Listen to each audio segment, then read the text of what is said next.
Today, many of us are hooked on what I call the slap effect.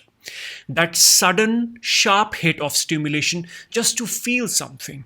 That strong coffee, it's like a slap to jolt you into motion for another monotonous day at work. The gentle rise from the green tea or matcha, not enough. The instant sugar rush from a donut is far more appealing than the slow, steady energy from steel cut oats.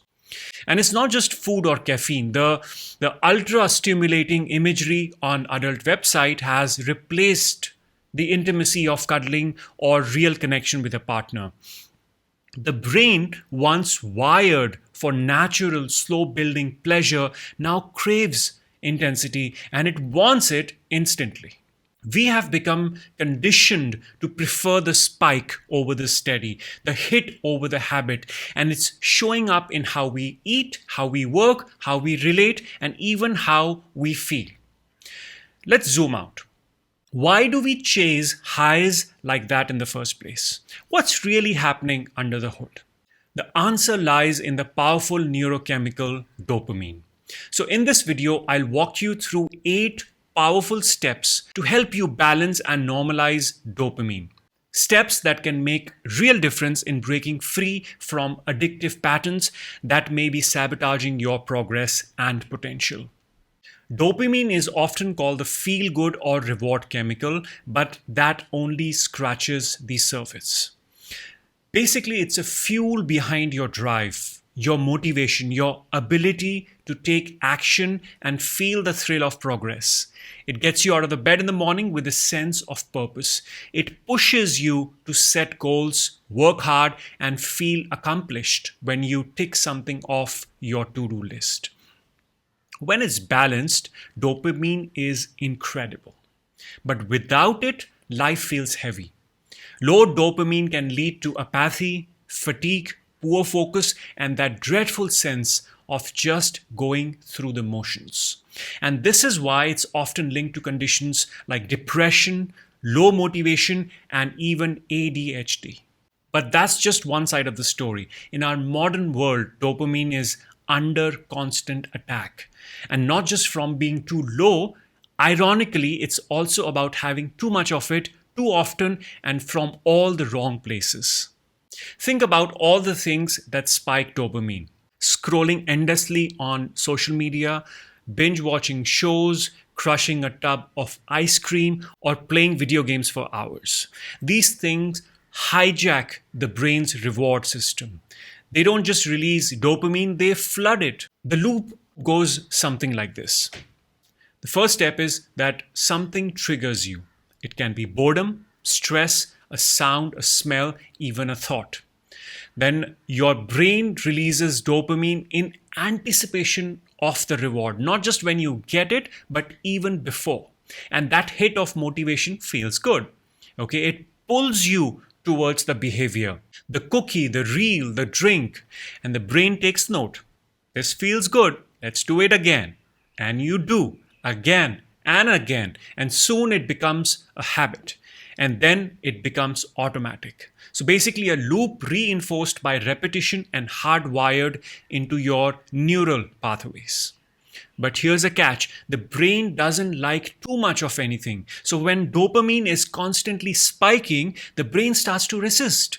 Just like too much sugar can lead to insulin resistance, too much dopamine can make your brain less sensitive to it.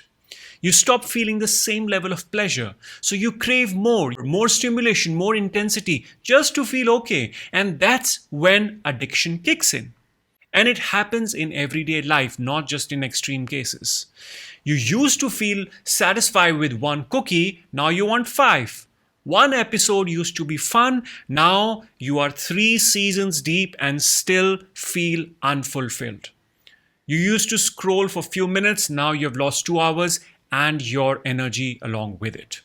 Addiction isn't about bad behavior. It's about a brain overwhelmed by stimulation and a nervous system out of balance. So what can you do? Before we dive in, I want to offer you a free gift. It's called the PNS Fix, which is a simple powerful workbook with 51 strategies to help you activate your parasympathetic nervous system. These small shifts can help you balance key neurotransmitters like dopamine and serotonin naturally. If you like a copy, just comment PNS below and I'll send it over. So let's get something straight. Dopamine isn't the problem. In fact, we need it. When it's in balance, dopamine is what gets you out of bed with purpose. It helps you feel motivated, focused, and excited about life. Without enough of it, even simple tasks can feel like a mountain. So how do we engage with dopamine? That's what makes all the difference. And today, our relationship with this powerful chemical is, well, a bit broken. So here's how to fix it. So step one is, should you go cold turkey or choose moderation? Let's be honest, for most addictive behaviors, moderation doesn't really work. Why? Because the brain has already paired the trigger and the reward. Even a tiny dose, just 5 minutes, just one bite, just one scroll can light up that entire neural pathway again and send you right back into the loop. That's why cold turkey is usually more effective for deeply compulsive patterns. Things like smoking, binge eating, porn, excessive drinking, or substance use. But whatever path you choose, cold turkey or moderation, the strategy only works when paired with structure, a clear purpose, and healthy alternatives. Step two is to start with just one behavior. Do not try to fix everything at once. You'll get overwhelmed. Just pick up one behavior, maybe the one that drains you the most. That could be scrolling, sugar, gaming, caffeine, or something else. You could also start with something easier to change. The confidence from succeeding with a smaller shift will build that momentum you need for bigger habits down the road. Step three is to go for a dopamine reset. Take a complete break from the behavior for 24 to 72 hours. And this is not about cutting back, this is a full stop. Think of it as rebooting your system. The first 24 hours may be uncomfortable, especially if the behavior is deeply ingrained, but it's where momentum begins. Step four is to replace it, don't just remove it. The brain doesn't like empty space. If you just stop a behavior and leave a vacuum, the cravings will roar back. So instead of scrolling, pick up a sketchbook. Instead of junk food, try a healthier but still satisfying option. Instead of binge watching, dive into a great book or work on a passion project. Let me share an example with you. Years ago, I was drinking over 1000 mg of caffeine a day, way above the recommended 400 mg. I tried switching to green tea, but it didn't work. So what helped? Mushroom coffee. It contains medicinal mushrooms like lion's mane and chaga with only 30 to 40 mg of caffeine per cup. So it gave me that gentle energy boost and helped me finally cut back to 100 to 150 mg a day. That's been my steady rhythm for years now. So the key is to find a replacement that still feels rewarding. Okay. Step five is to build your dopamine foundation. This isn't just about habits, it's about your nervous system baseline. And here's how you support it. First is to get sunlight daily. Super important. Ideally 20 minutes in a day. Second is to move your body, even if it's a 10-minute walk. Then, I can't emphasize this enough, you need to sleep well and consistently. It helps repair dopamine receptors. Now, folks, these aren't luxury wellness practices. They are non-negotiables for brain health. Step six is to eliminate the triggers. Don't rely on willpower alone. That's a game you will lose. Instead, design your environment so that it supports your success. Delete the app, use a content blocker, keep junk food out of the house, charge your phone outside the bedroom, and so forth. Small changes in your surroundings lead to bigger shifts in behavior. Step 7, use visualization and identity shifting. Remember, dopamine is released in anticipation, not just reward. So imagine the version of you who's already free.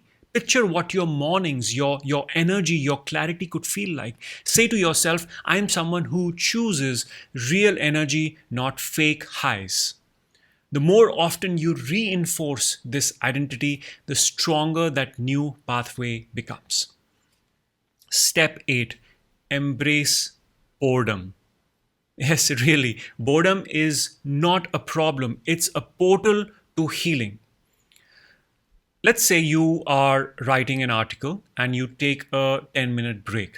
So, in scenario one, you start scrolling your Instagram feed, you get a dopamine spike, and when you return, the writing feels dull.